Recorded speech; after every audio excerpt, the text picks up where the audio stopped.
like to begin with the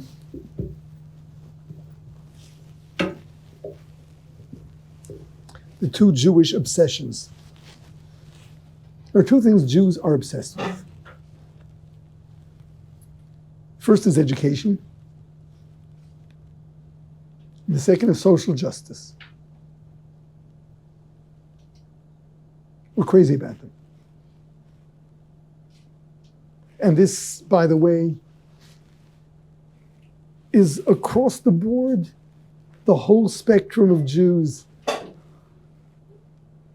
regardless of what brand of Judaism they identify with.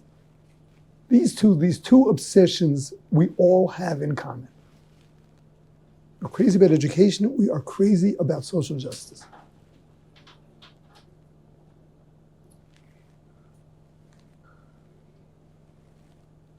So I'd like to go back to the roots of these two.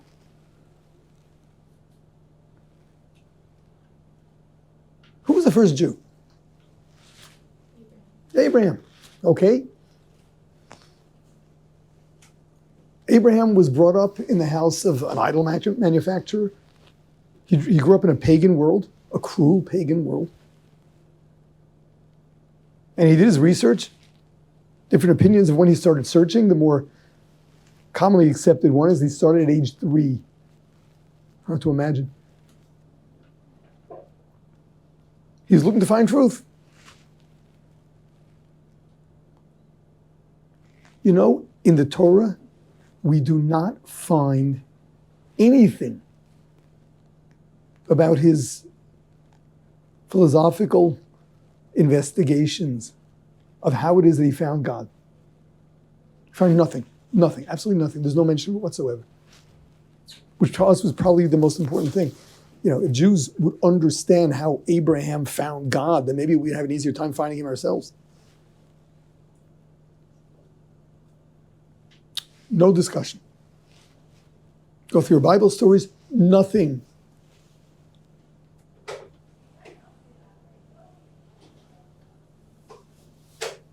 Yeah, the Talmud gives us some very, very basic stuff.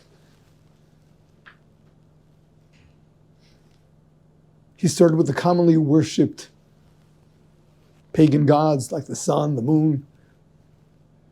His question was, well, how can the sun be God? It's not there at night.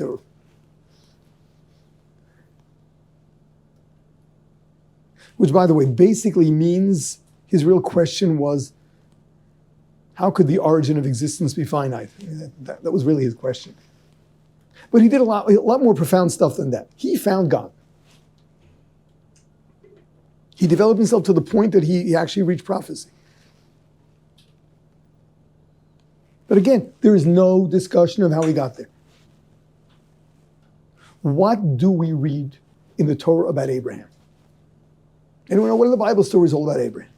What's he famous for?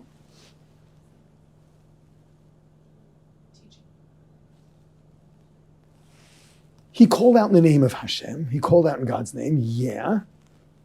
But the Bible stories about Abraham are primarily about his giving and giving and giving and giving. The Torah portion we read this week begins with he's waiting out there in the blazing sun for some guests.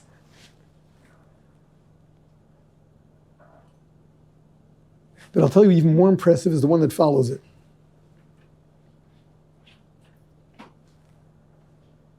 God informs him that Sodom is going to be overturned.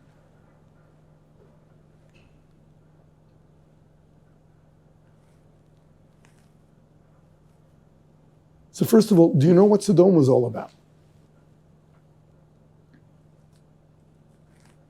In our sources, the issue with Sodom was they considered helping another human being criminal.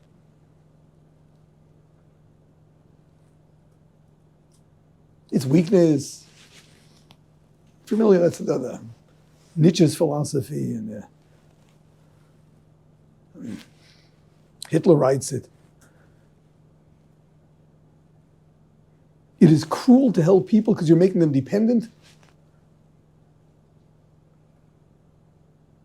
Be a man, be callous.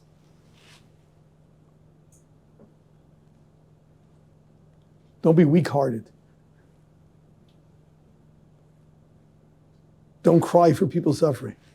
To the point that in Sodom, if you helped another human being, that was considered a crime punishable by death.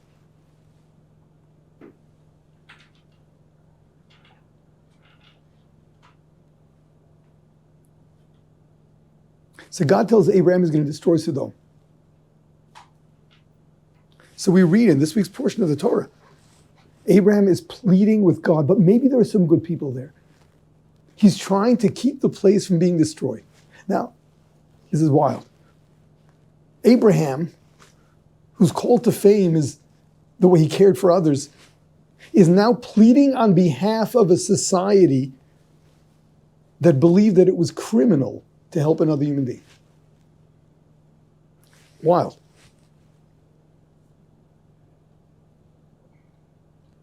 In other words, what he's all about, what we read about him, a fanaticism for caring about and helping others indiscriminately.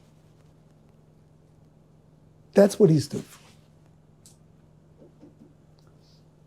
Yeah, those are the roots of what Jews are like. But the real question is, why is it that the Torah stresses that and gives us nothing, absolutely nothing, in terms of the philosophy?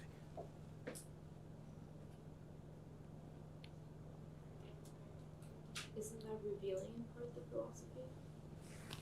The philosophy of how we discovered God? No, not how we discover God. Well, yes. Like, We would call it a philosophy. We would call it a philosophy, perhaps. So maybe I'll rephrase the question. Why is it that we read all about the way he cared for everyone rather than reading about God? I mean, face it, religion is about God, isn't it?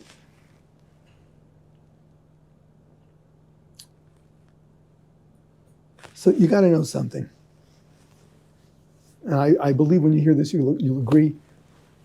How do you find truth? How do you find truth? Everybody is so biased. We are all so subjective. How can we possibly find truth? How can we find truth?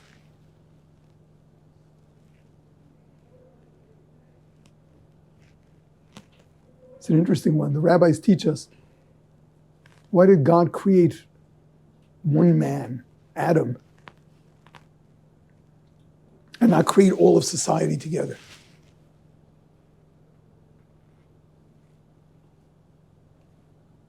Did it in stages.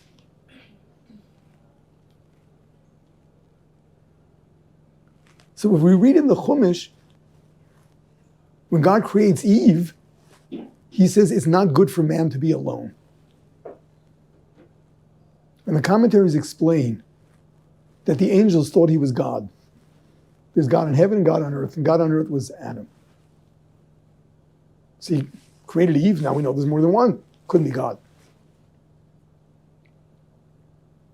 If the angels thought he was God, what do you think he thought he was?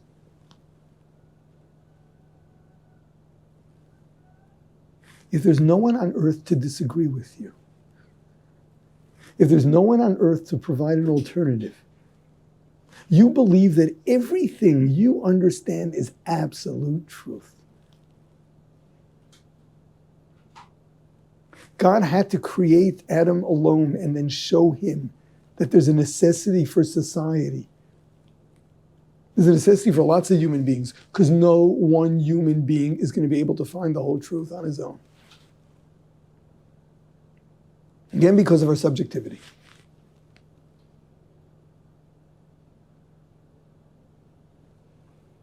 How do you find truth? You got to come out of your subjective box, be open to hearing other people, then there's hope. Otherwise, whatever you feel like doing is going to be truth.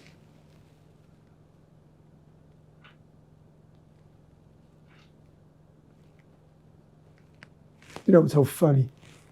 Deep down, most people believe that their tastes are best. You know, when there's stuff that other people like and they don't, deep down they feel, what do they know? I know, of course, we don't talk that way, we're all politically correct. But deep down, people really relate to their own tastes so much more than they relate to anyone else's. That's what we're like. We're so subjective. And let me explain that when it comes to caring for your fellow man, the Torah's got lots of rules. In the laws of charity, I find a very interesting one. The verse reads, you are to give him de machsaro, means whatever he's missing, asher yachsalo, which is missing to him. There's a repetition. The Talmud asks why the repetition, and it says to teach us that needs are subjective. And they're determined by the need of the needy, not you. What is a luxury and what is a necessity? That is so subjective. That is so subjective. In giving charity, you have to provide people for their needs, not what you believe a need is.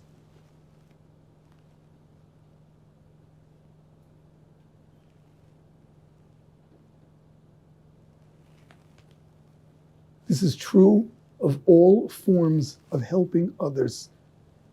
Understand what they need, not what you feel like giving.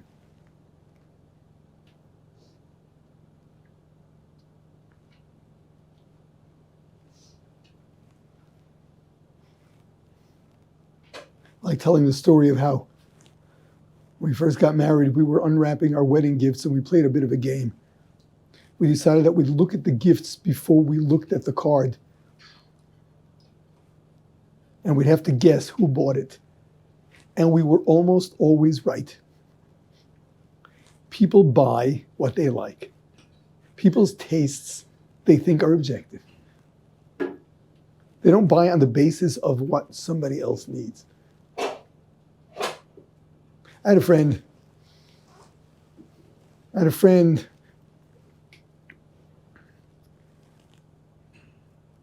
His parents were extremely wealthy and well-connected. He, at the time, was studying at a yeshiva. After they got married, he was going to continue studying for a while. Among the wedding presents he got,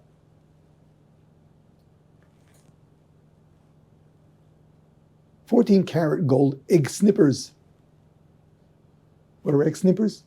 What you snip the top of a soft-boiled egg with, so then you can eat the egg out of the shell.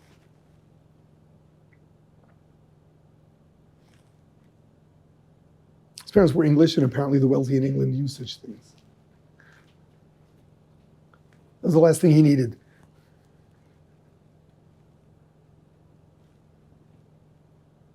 Just an example, people buy, they give gifts. When they compliment, people give compliments on the basis of what's important to them. Whether or not their compliments are meaningful to you or not, okay, it's polite.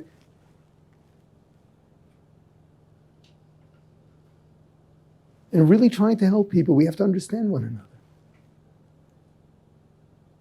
This is the only way we'll ever discover truth, if we're capable of breaking out of our own box, learning how other people think, appreciating other people's values. I am not saying there's a whole different discussion that everyone has the right to decide what truth is or isn't. Ultimately, we as Jews believe that you've got to defend rationally whatever it is that you believe in. But at least understand where other people are coming from. Because no one's got the whole picture. No one individual has the whole picture. We are all so subjective. So Abraham, the one who discovered truth itself, the one who discovered God, how did he get there? First and foremost, by caring about everybody, by being open to everybody. Feeling for the people whose philosophy, whose philosophy was just the antithesis of everything he believed in. Feeling for them too.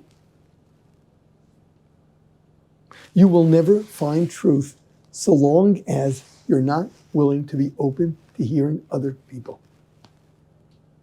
It begins with an openness. Okay, that's step one. That is why Jews, to begin with, care about one another.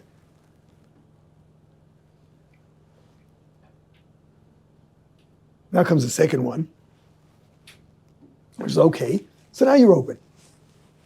How do you find truth? We still are biased, and although you're open to the way other people are thinking, what's with our own biases? And this is something I would hope you are going to learn over the time you spend here, which is to develop a new bias, to love truth, to be so excited about knowing something to be true that you didn't know before, even if it means that you're doing things wrong. The value of knowing truth. The value of knowing truth. To love truth.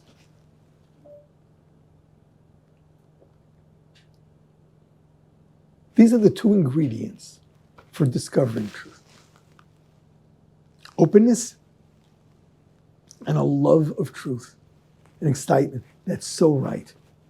I know I don't live like that, but I know it's right.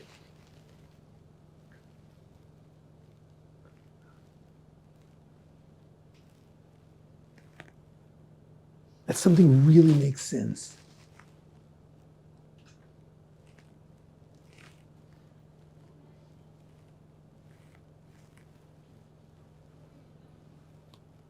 We'd rather know that we're wrong than think that we're right.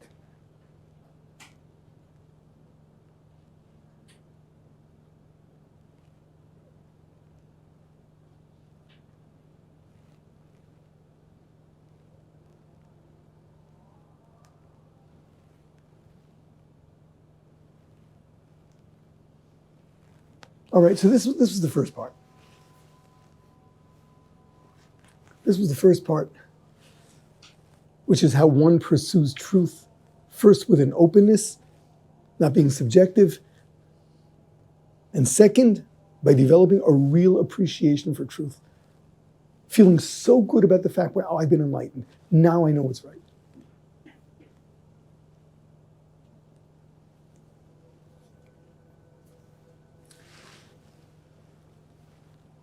Now comes the next part. Rambam, Maimonides.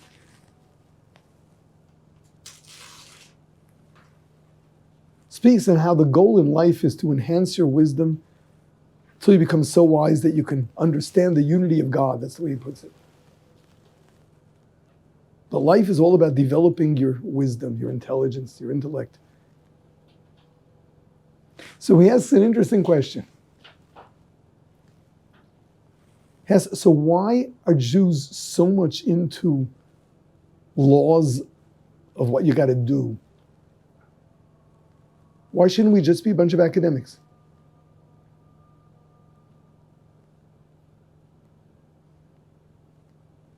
Right, that's the goal. As long as I know truth, I've reached the goal. I'm intelligent. I know truth. So here's the killer. This is Maimonides.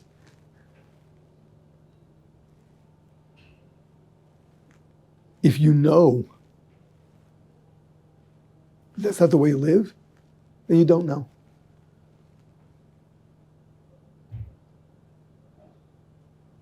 Did you ever hear someone standing in the middle of the road? There's a car speeding towards him, and everyone's screaming, "Get out of the way!" And he says, I'm not up to dealing with it now. I'm not up to dealing with it now. Why does no one talk that way? Because you realize that your life is on the line. No games. When you have a realization, when you know something is real,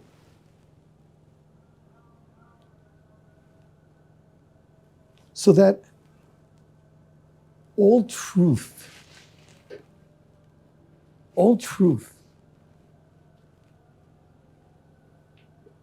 is meant to be not just something you become aware of. It has to be internalized. You don't know it until you internalize it, so you're really transformed.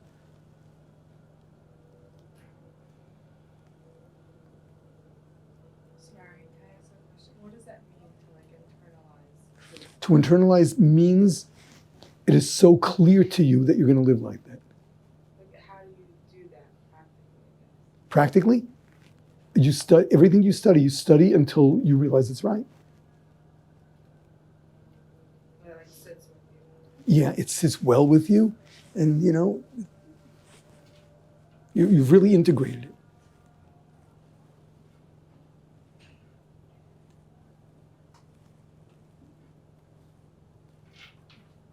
So it's interesting.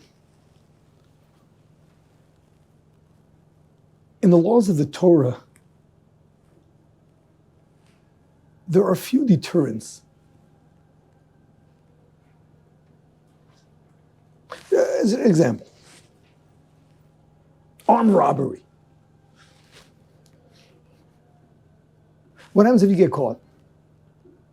Torah says you got to repay what you stole. So what's the deterrent? Okay, so if you catch me, I'll give it back. What's the deterrent? The Torah is so lax with thieves? No. If a Jew doesn't steal because he's afraid of getting caught, he missed it. He missed it. What the Torah is about is truth. You don't steal because you've learned to respect other people's possession. You don't go lay a hand on someone else's object without permission. It's not yours. Certainly, you don't take it. The key in absolutely every rule in the Torah is appreciate its truth. Live that way because you know it's right.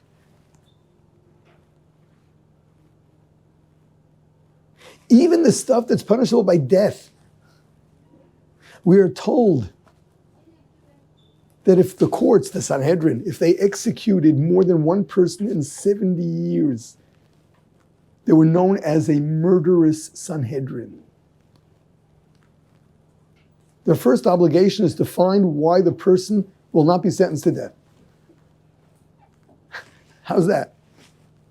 You got to make a statement, this is unacceptable. But in practice, you don't want people not to murder because they're afraid of getting caught and then they'll be executed. The Jew doesn't kill because you don't kill. Not because you put to death if you kill.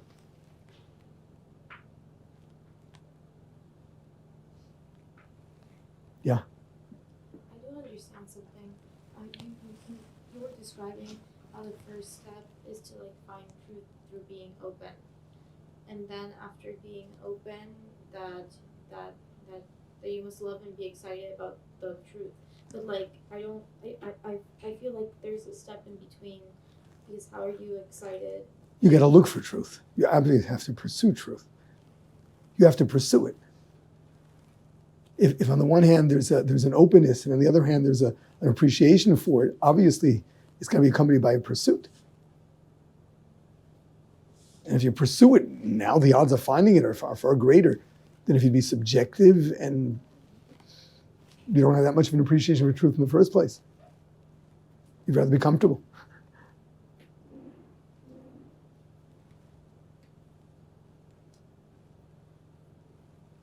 So it turns out that what is Judaism about? It's becoming wiser and wiser. As the Rambam puts it, till ultimately you get to understand the unity of God.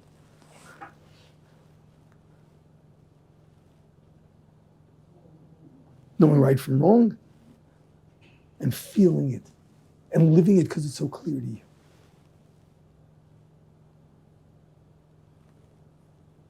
Yeah.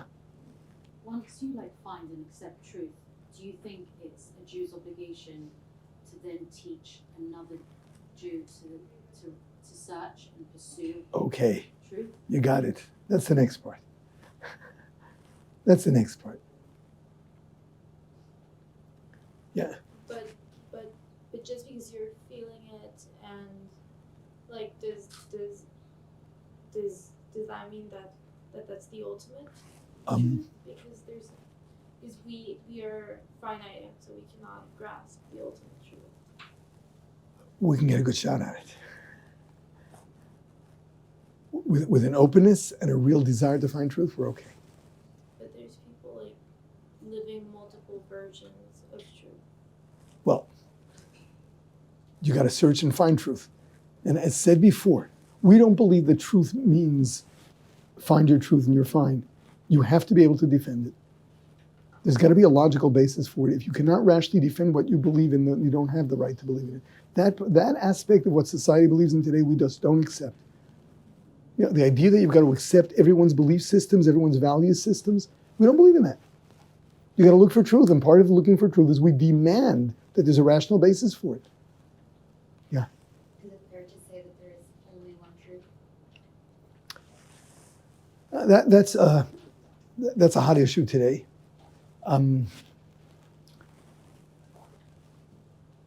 Kant made the statement that the only thing we know for sure is that we don't know anything for sure. Right? You cannot know absolute truth. In all honesty, we never know. For all I know, none of you are sitting in this room. I'm talking to myself and just imagining a room full of people. And each of you is imagining that I'm speaking, but I'm not really here. And I don't mean this cynically. Who knows? We have absolutely no way of knowing. But that's not the way we live.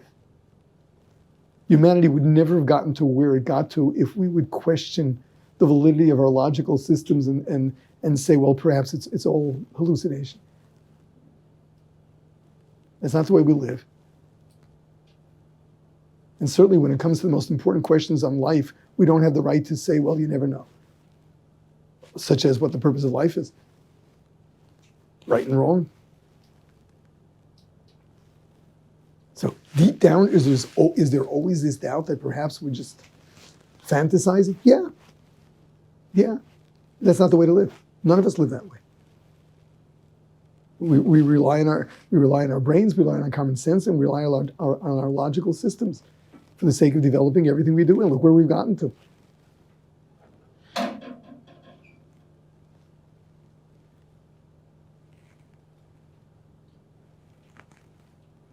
Okay, the question of, and really I'd say the next step, the commandment to study Torah is presented in the Torah in the form of teaching it.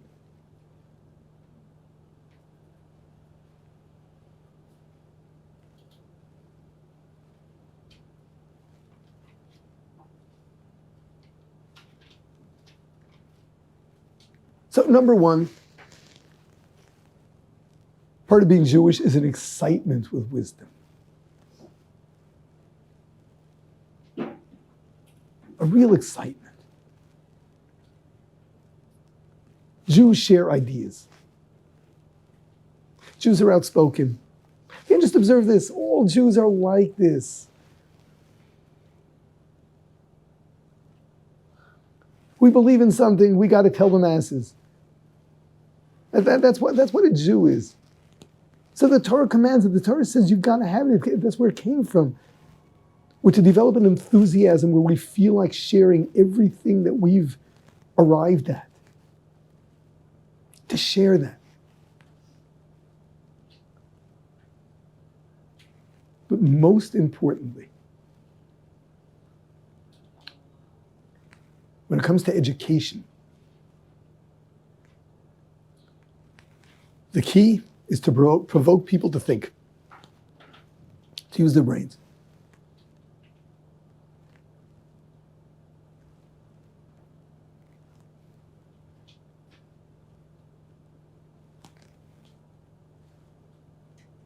The key to education is really putting people on their own two feet, teaching them that they can think and have got to think, they better think.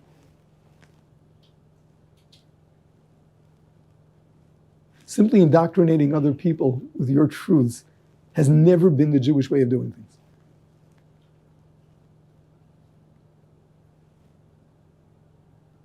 Favorite Jewish pastime is arguing.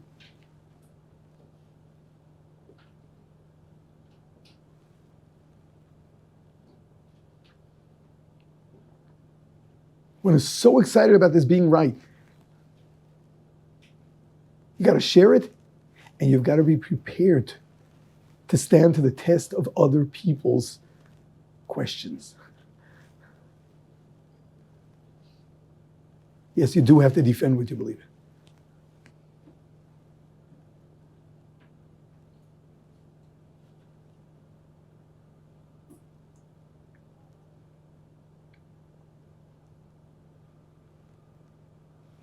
You know, what Aish is about is this. We're not about missionizing and proselytizing.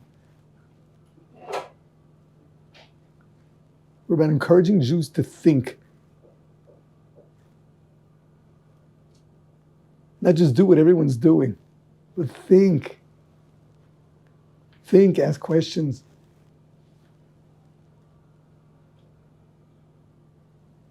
You're part of the rat race? Does it make sense to you? Did you ever consider what we live for?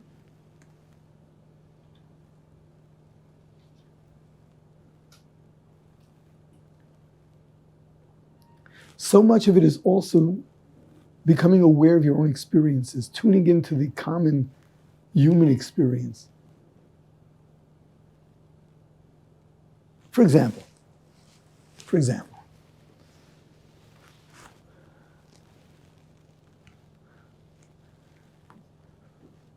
what do you think the happiest lifestyle could be? A life of fun or a life of hard work? If you don't use your brains, you say fun. If you tune into your own experiences, when do you feel better? You just worked hard? When you just killed an hour? When do you feel better? When I work hard. Of course.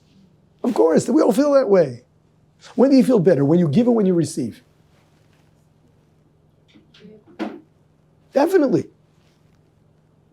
People don't live that way. They forget. Now here's the killer. When do you feel better? When you're in control of yourself or you do what you feel like?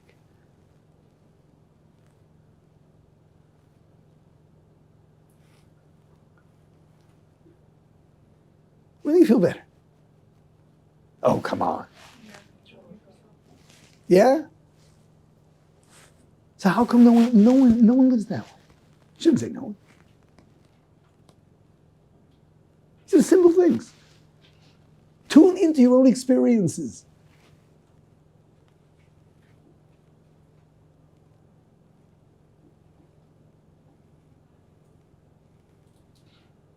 Do you know there's no word for fun in the Hebrew language? In modern Hebrew, they use the word kef, which is Arabic.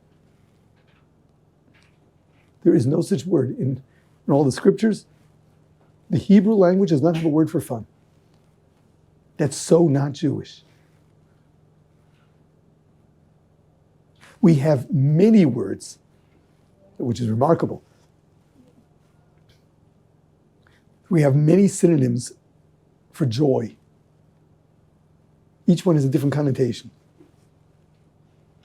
You have so many different words for joy. The two words that the Hebrew language has the most synonyms for are joy and wisdom.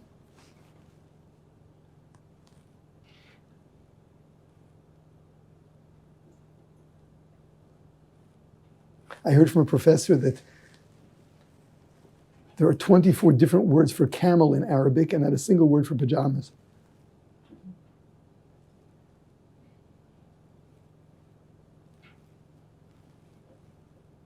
In Judaism, yeah, these are the two things. No word for fun, but lots of words for joy and for wisdom.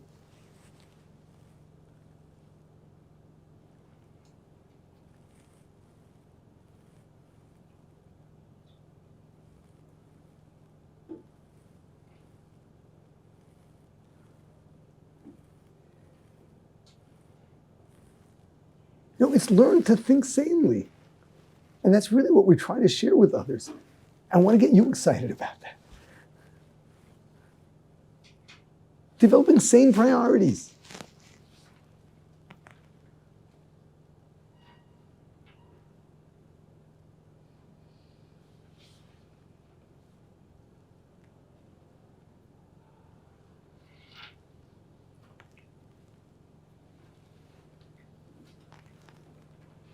Yeah. I was thinking about what you said, to know like, what you live for. And I might have read somewhere, and I want to say it was in 48 Weeks to Wisdom.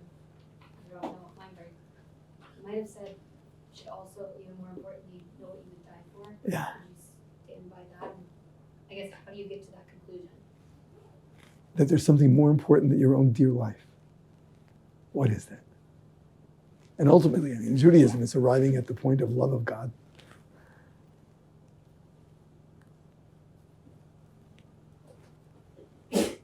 We're faced between having to, bless you. We're if you've got to stand up for your belief in God or be shot to death, or give in and to avoid yourself being shot to death. You should be prepared. I'm ready to risk my life for this because this is more important to me than anything else.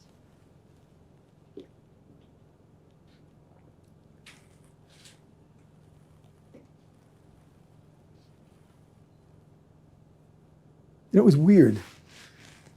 When you make people say it in so many words, they usually know what's right.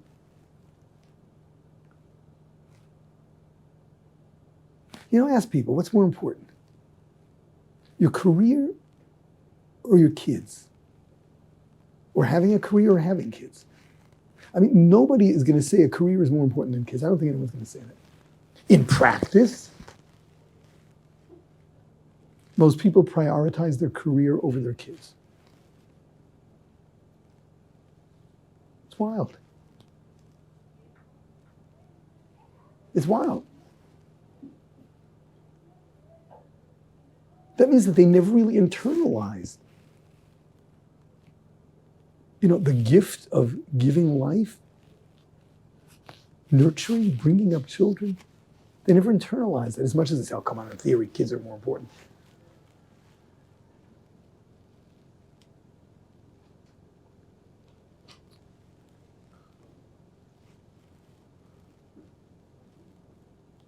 And your system of priorities, exactly in your value system, where is making money? Any sane human being will understand that money is a means and not a goal. But that's not the way people live. That's not the way people live. Money's become a goal. And at the expense of almost anything.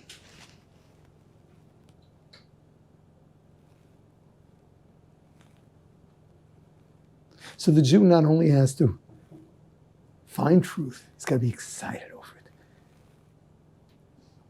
Encourage and perhaps even incite others to think. Yes, our favorite pastime is arguing. Not to be argumentative, but to argue truth.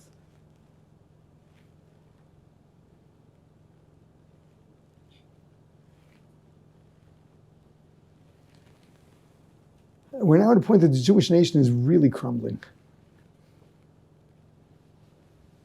We don't have no idea who's Jewish. So many Jews no longer are willing to identify Jewish.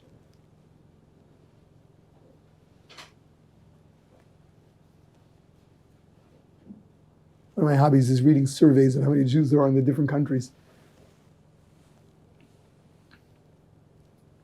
There is a discrepancy of 2 million in terms of how many Jews there are in North America. A discrepancy of 2 million. somewhere between 5 plus or 7 plus million Jews in North America, depending on which study you read. Nobody knows. Nobody knows who's Jewish. Jews are no longer willing to stand up and be counted as Jewish. Of course, it's a burden, because then you identify with the state of Israel, and the soldiers target Palestinian children or whatever else they're buying on campus. Leave out the politics. What's with the values? What's with the values? What's with the heritage?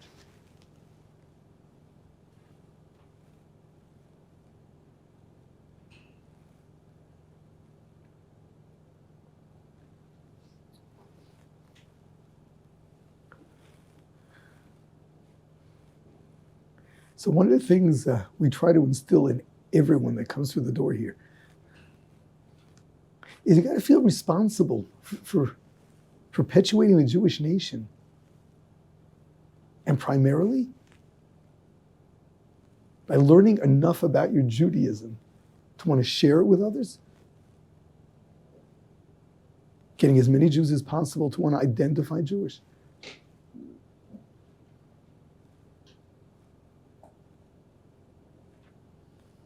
I don't think that's what you came here for, but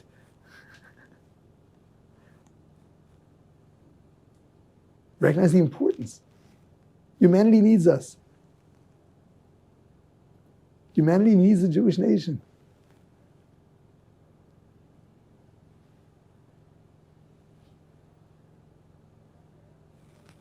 We've been around for a long time. We taught the world a lot.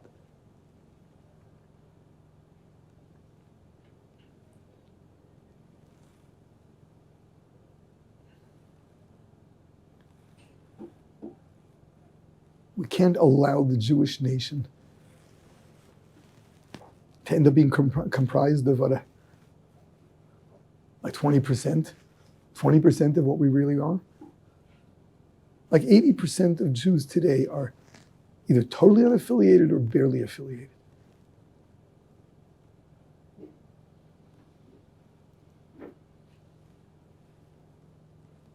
So listen, pick up whatever you can here and share it.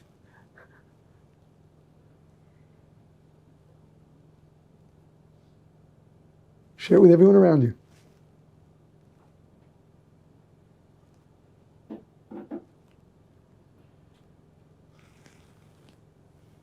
Yeah, part of being Jewish is to care.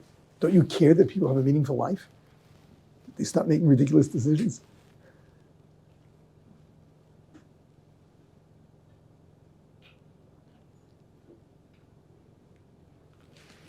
Okay. All right.